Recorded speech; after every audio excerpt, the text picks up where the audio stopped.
welcome everyone to a new episode of Straightforward. I'm really excited to be here today with Deirdre Peters, who leads digital experience for Boston Scientific. And we're going to talk about today the topic that is in everybody's mind is actually how to create business impact, create value through Gen AI initiatives. I guess everybody read or heard about this paper published by MIT just, I guess, a couple months back that it talks about the AI divide, the huge expectations around Gen AI and the huge frustrations around Gen AI as well. It's kind of like, I think they titled it AI divide, and that's what we're talking here today. So, Deirdre, please introduce yourself and tell us a little bit about your background before we kind of jump straight into the subject. Yeah. Yeah. Well, thank you first of all for having me. It's a pleasure and an honor. So I'm super excited as a topic of ROI on anything technology wise, but certainly around AI that I'm very passionate about. And so I have been at Boston Scientific for about 6 years now. I came from retail e-commerce, so it brands like Staples and Converse and Nike prior to Boston Scientific. Made the jump to medical device and started our e-commerce team here. And now have the pleasure of leading our e-commerce sales force and some of our sales enablement teams as well here. So it's a topic that comes up a lot, and definitely one I'm super passionate about, and can definitely lend my kind of insight into what I've learned and what I think is so cool about these opportunities, like today with you, is just learning from other leaders who are kind of in similar positions at different companies trying to figure this all out. From the panic of quick, we got to do something of AI, which is probably why there's, I think, in the MIT study, this graveyard of AI pilots, right? To the maybe, a little bit less of the panic to, okay, how do we make this become a real thing? And then how do we show ROI on it? Is something that, yeah, I'm just, it's a big topic within our walls and outside our walls. And so, yeah, like it's I just thought of a joke here though, on the graveyard of Gen AI pilots. I think probably because of most of those pilots were soulless. So it's a graveyard of soulless pilots. I like the soulless part, yes. They didn't have any. They were just kind of their purpose in life was just kind of, oh, we have to have some form of Gen AI. That's probably the worst way to start, right? Yeah, and that's I think a year and a half ago, that's where we were, maybe 2 years now, but it's where we were. It was like, "Quick, what are you doing in Gen AI?" And, sometimes when you approach technology that way, it creates mass panic rather than, use cases that actually lead to value. Yes. Let me maybe ask you. You have this experience of bringing technology to create business impact on the commerce side, right? So, coming into traditional companies, right? You mentioned many traditional companies there, and coming. And this is by itself is a big transformation, right? So, and now we're in the face of this new wave of transformation of Gen AI. What do you think is different? Like bringing, having I'm pretty sure a lot of things are similar in terms of the cultural changes and in making people see potential in something new, right? But what do you think is different from like what you did with commerce, in the last 10 years, and what's ahead of us with Gen AI? Yeah, I think so there's a couple things that are different. I think the first thing is the pace it's moving, right? It changes every day. You would drown in articles trying to read and keep up with everything, right? So there's a certain element to it that's how do I keep up? How does the team keep up? And then how do you know which things are the things that we should invest in? I think the other thing I've seen with it is almost a backwards approach. So typically in all of our product development lives, we've been brought up with start with the problem, find the solution, roll it out, do the change management. And a lot of times, certainly during the kind of the panic era was here's your solution. Now go find a use case for it. And I think that flipped the ROI on its head because you have this thing, it's actually not cheap, it's very expensive, even though AI is supposed to save you money, it's actually very expensive, and you're trying to find a use case for it, and I think that was I call it a little bit of a backwards approach that we're getting away from now, which I think is really good. And we're getting back to, okay, what are the business problems we're actually trying to solve? What are customers looking for on the site that could be made easier with Gen AI? And so we've made some strategic investments that I can kind of talk about in our e-commerce space to improve our search, to improve our merchandising, kind of really real world applicable areas where Gen AI makes a total amount of sense. But there's also been, I mean, we are contributing to the pilot graveyard too. There's definitely been use cases that have not been successful. And so it's really coming down to, okay, there's a cost to it. We want to make sure that where we do apply it, we're seeing the most value and not just some value, but the most value, because we still have to prioritize our initiatives up against R&D and other, do we invest in a new medical device? So it's not just a run in and throw money at the problem. It's really been looking at where it actually makes sense for us. Yeah, I love when the examples that you gave there kind of show a little bit of how we're thinking about it. It's less about it. "Oh, let's do like a whole revamp of the digital experience with very lofty ambitions of hyper personalization. It's like, hey, let's tackle search, right? Like let's solve Sure. this problem and see if we can create impact with this problem and kind of create a momentum, kind of a like bite-sized approach. This is what you guys trying to do. That's the strategy there. That is absolutely it, because you can't go to any company. I mean, I'd love to be a part of it if you could, but you can't go and say, "I need $5,000,000." No one's gonna just give you $5,000,000. So you have to say, "Okay, I have a pilot I'd like to run. It's gonna cost us $100,000, and we think we're gonna see, 10x return on it." And then you pilot it, and then you show that there's return, and you use that return to justify your further investment. And we've done that. And that's why I think it's been successful in both the merchandising space with product description, kind of the attribute creation, and in the search space. Search has been incredibly successful for us because you have an ROI not just on, customer had a better experience, which is probably our number one driver, but you have an ROI on the amount of time and development needed in maintaining a good search experience on the site. And to your point around kind of the large investments and not running, to the extremes, there's a lot of talk right now about, okay, commerce won't be the user experience that we see right now. It will actually be everyone will shop through Chat GPT and Perplexity and others. And there's I'm sure that will be a route to purchase, but we're not there yet, and so maintaining a really good user experience is still a top priority for the next, foreseeable future.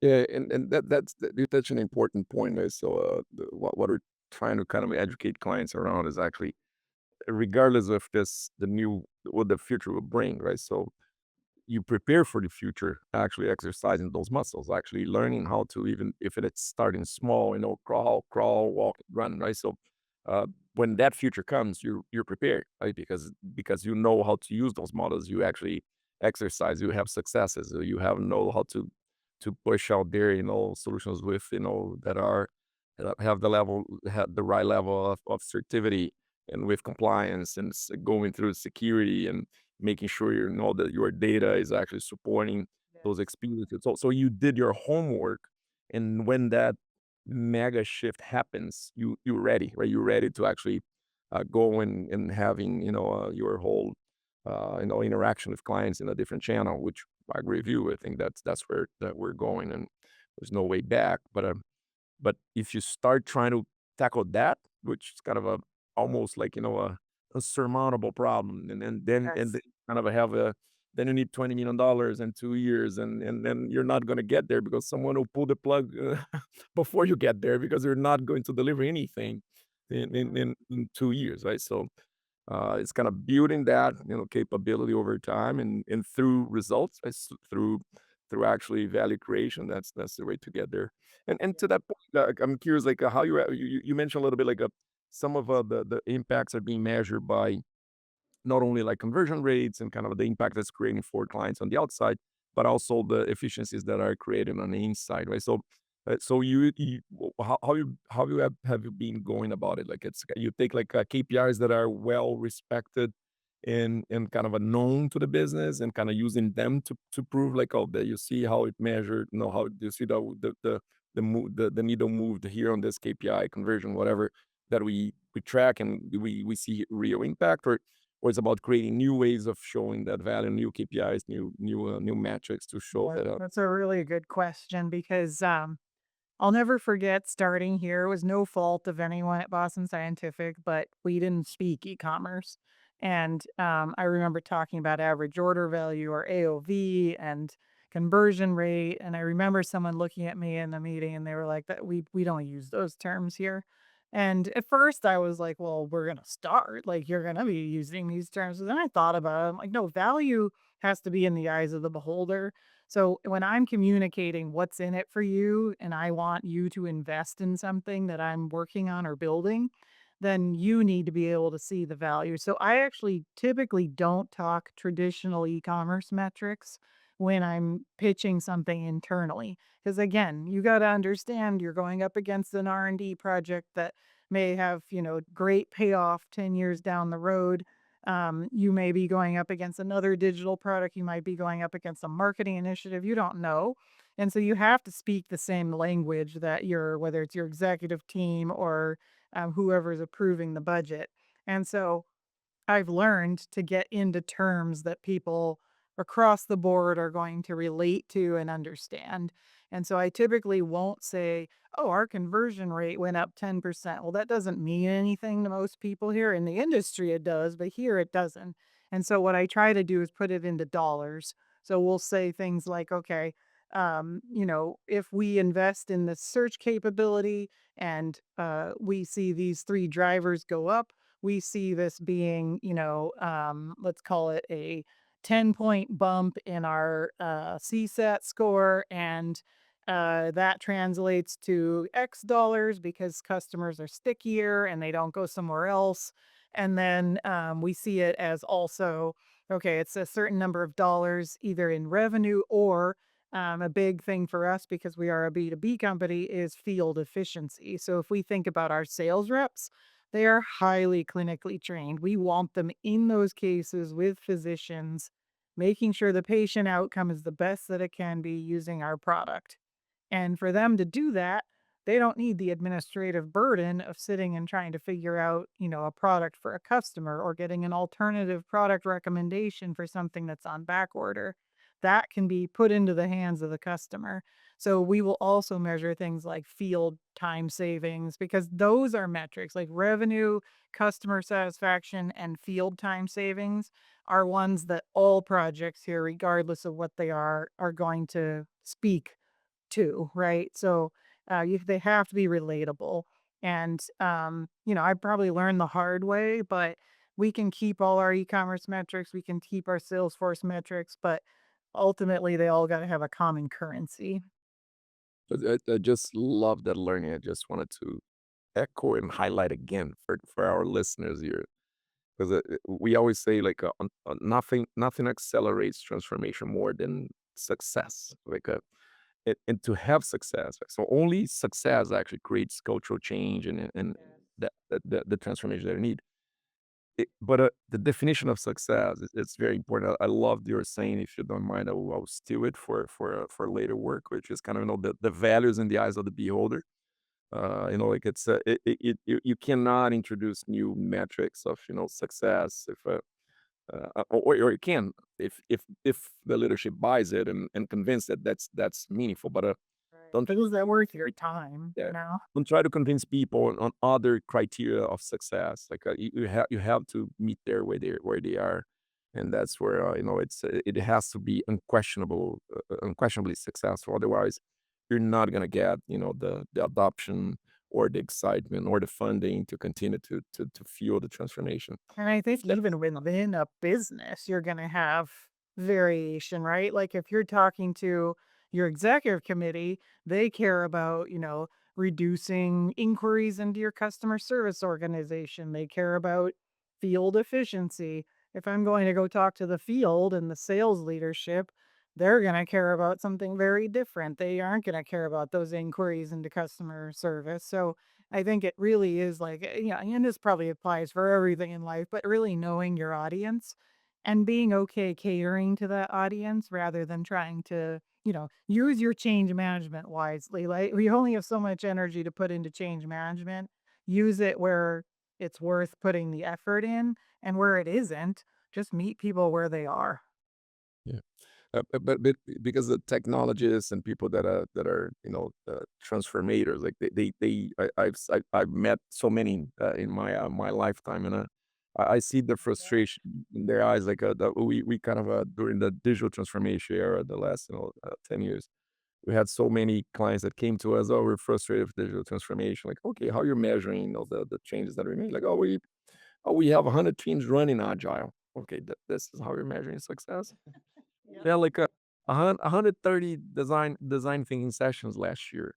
Okay, so what did that Where that lead to, where did yeah. that take you to, right? So, if you're measuring success by, okay, we're running well, people are happy because they're running those processes and they feel there's if they feel that's kind of a running there well, like, okay, so but that's not this is gonna, we'll lose fuel or energy. It's about to happen because either you show that those new technology or process or innovations are creating real impact Mhm. and create that's the only way to actually create sustainable change. Otherwise, it's Relatable. always favor time. Yeah. Yeah. I had an old boss, way back when, tell me I remember bringing them a stat back when I was an analyst, and I remember them looking it burnt me at the time, but it was one of the best, learning lessons in my career, and they said, "Well, this I would put this in the interesting but useless category." I remember, like, it burnt me, but it was also like, it makes me think to this day, okay, this stat is interesting, but is it actually telling me anything that's gonna change something about the way I'm doing things? I mean, it's really cool. Uh, what you have like a lot of experience in the transformation. Like so for to the preparation of the Gen AI specifically, the pilots and all the initiatives you're running internally. What else was important for you? Like what you were anticipating to be challenges, and if you can mention like what and even if kind of a if they were actually in the end were real challenges or even things that we weren't expecting to be hard and challengeful, that were in the end that was not was easy. Like a little bit of that if you can give. Yeah, I think so. When I think of going back to our original talking point around the MIT study, so with pilots, I'm a big believer in pilots. I mean, that's, as long as a few things are true. I think the first one is you know what you're trying to get out of the pilot. It's okay if it goes a different direction, but as long as you know what you were trying to get and ultimately you're able to answer the question of whether you got it out of the pilot is the first thing. So having success criteria going into a pilot and well-defined, I don't want to say requirements, but well-defined, exit criteria that's going to make you know whether your pilot was successful or not. And I think it's even more so important when these are AI pilots. The other thing is knowing that if you are successful with it, what is your plan to scale? Because, a successful pilot is not an automatic rollout to the entire business and see success. So, what is the plan to deliver that success organizationally? And will you see the same impact you saw with a small group? So those are kind of some of the big ones. Like know your why before you embark on a pilot, because I do see so many pilots and then they're kind of floundering a couple months later where it's like, all right, well, we kind of brought this to a group and I don't know, they thought maybe there was some value there, but no one quantified it. No one said if we were to roll this out, this would be valuable, and these are the three things I would change about it. And they didn't. A lot of them didn't have success criteria. So for me, to avoid the pilot graveyard, I think that those are really key metrics to keep.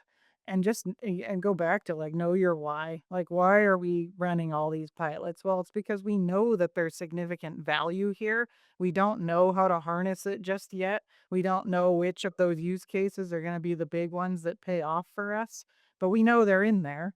And so just having really good hygiene around your pilots is, I think, is super important. Got it. Anything that was easier than expected? It's like, one thing that are some clients reports, like, because they don't have a lot of, professionals that are actually know this technology. They're not experts, and then no one is at this point, like, everybody's learning. So, Yeah. some Yeah, reported agreed. that technology part wasn't the main kind of challenge, wasn't as hard as we thought it would be. It's actually was kind of the easiest part, like, but what was your take? Anything that was easier than expected? I think so. I think people's willingness to adopt has been easier than expected. I think everyone kind of realizes, like, yes, this AI train is coming. It's coming fast, and I need to adapt to new ways of working, to reimagine, processes and experiences that you may not have thought you were a couple of years ago. So I think that part has been easier. I think, um, you know, proving the value has not been easy because there is at the moment a high cost to a lot of Gen AI, whether that be through, big vendors that we know. And so trying to prove the value on things that are actually being done. And what I mean by that is uh, in the same way you wouldn't hire someone to do a job that doesn't need to be done, you wouldn't build an agent to do something that doesn't need to be done. And a lot of times, some of the AI use cases that we hear about or get pitched are often in that category of like, well, the rep isn't doing that right now. So I'm not really sure why I would build an agent for it to do that for them in an automated way. So it really needs to be focused on what they're actually doing and automating or making easier or doing a piece of it for them to save them real time. So in terms of what's been easier, not a lot to be honest. It's not easy. But I would say the change management side has been easier than expected, compared with other digital initiatives. Do you credit that to anything that you did specific, like any types of incentives you create for people to kind of to change, or it's just like the natural kind of the nature of the business, kind of a very innovative company? What do you credit for? Because that's unique. We don't hear that a lot. Yeah. So usually we opposite. Yes, it is usually the opposite, absolutely. I would give Boston Scientific a lot of credit. Our executive team, was all in on day 1. They were very careful about not creating that panic, so I think that was really key.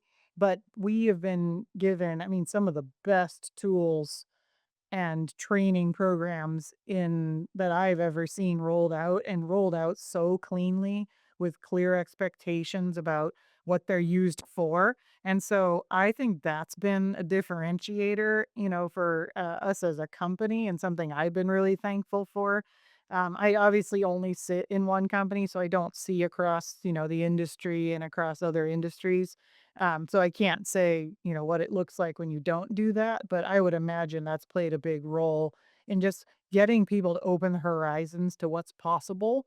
We talk a lot about the art of the possible here and how, opening your world to new ways of working empowers us all. And so, messaging from day 1 is, don't be afraid of this, dive in, learn it. Here's a lot of material, lots of access to really cool libraries of learning material that will help you on that journey. So I really give the company a lot of credit there. So would it be fair to say that the leadership team created this a vision that made sense for people, like they feel made people feel safe adopting it, and kind of a Yes. unlike many companies out there, they're saying, "Oh, we're using this to cut jobs," and wait for this to be very engaged for people to adopt. Like, so you Yeah. sell it, you think like that's kind of the environment that was I created like for. the word you use there, safe. I have felt safe from day 1.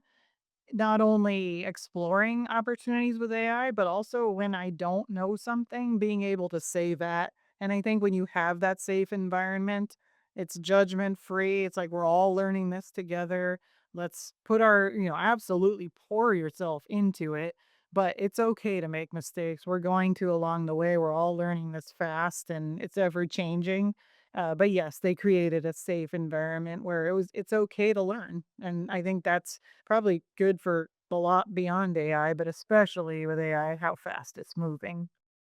Yeah, that then I can't agree more. Like our most successful clients are doing the same. Like the ones that actually can get that adoption, that level of engagement, are the ones that have created a vision that encompasses the individuals. Like it's not long, what Yeah. it's not only what we're gonna gain out of that. So what you as an individual gonna gain out of this, right? So when they articulate that vision, then you can unlock that adoption and that create that safe environment for actually people Yep. take Absolutely. risk because it's the ask is very high, right? So what people are, oh, we're not getting the adoption that we want. Okay, so you're asking for people to deliver whatever their goals were given them last year, right? Like deliver your goals, and on top of that, just adopt this new thing, right? So just Yes. the way you work, right? So and think like this is a lot of risk. It's a tall order, right? So hey, we're asking people to change the engines of the plane with in flight, right? So Yes. it, it's not a it's demanding. So if you don't give a lot of support and in safety, it will be very hard. It's Yep. difficult Yep. Yeah. So huge to growth take for the the risk. company. Yeah, awesome. D, any kind of a final thoughts? Any kind of a last kind of a what are the anything you would have done differently, or any tips for the audience here, like how to go about this? I think the biggest thing for me is just do it. Not stealing from my old employer, but just do it. Like jump in and do the pilot. Don't be afraid of the what could happen or I don't have everything perfect yet or whatever. Like start learning. Get your hypothesis, get a pilot out there. Think about what's in it for your end user. Why would they want to adopt this? I think when you focus on those things and then good success criteria coming out of it, and do we want to scale this? I think you're set up for success. But the biggest thing is don't try to be perfect to get started. The people that are making the most progress are the ones who are just diving in and figuring it out. And you will figure it out. It's just giving it the time. Love it. Just hustle. Yes. Awesome. Thank you so much for sharing your wisdom and your learnings with me here and with our audience. Thank you so much for participating, and hopefully, we can have you back soon. When Yeah, absolutely. Thank you very much for having me on. I appreciate it. thank you.